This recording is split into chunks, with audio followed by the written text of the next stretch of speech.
মাসের পর মাস চলে যায় কিন্তু এই ভিডিওগুলো আর বানানো হয়ে ওঠে না। খেয়াল পড়ে যখন ফোনের স্পেসটা কমে আসে। যাই হোক, এটা ছিল আমাদের লাস্ট টাইম নর্থ বেঙ্গল যাওয়ার তৃতীয় দিন। আর যেদিন আমাদের যাওয়ার ছিল তাকদা থেকে শিটংয়ের পথে। সকাল সকাল চা জলখাবার খেয়ে ফ্রেশ হয়েই উঠে পড়লাম গাড়িতে। আর কিছু দূর যাওয়ার পরই এলো এই অর্কিড সেন্টার। অর্কিডের দেখা না পেলেও চারপাশটা ঘুরে হেঁটে বেশ ভালোই লাগলো। এরপরে আরও বেশ কিছুটা পথ পেরিয়ে এলো আমাদের নেক্সট স্টপ, যেটা ছিল রংলি টি এস্টেট। আমাদের নেক্সট স্টপটা ছিল মংপুতে, কিন্তু মাঝে রাস্তা ছিল বেশ অনেকটাই, তাই খিদের জ্বালা মেটাতে একটু দাঁড়িয়ে খেয়ে নিলাম মোমো আর মিক্সড ফ্রাইড রাইস। এরপরে ফাইনালি এসে পৌঁছালাম মংপুর রবীন্দ্র ভবনে, যেখানে ভিডিওগ্রাফি অ্যালাউড না হলেও মন ভরে যেতে বাধ্য। তবে যে জায়গাটা এবার সব থেকে সুন্দর লেগেছিল আমার, সেটা হলো রায়ার নদীর ওপর নির্মিত এই যোগীঘাট ব্রিজ।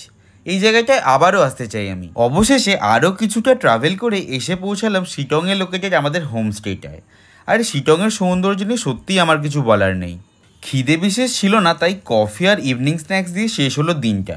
কিন্তু একটা জিনিস তোমরা আমায় জানিও, এই পাহাড়ের যে কোনো প্রান্তের হোমস্টের খাবারের টেস্ট একই রকম কীভাবে হয়।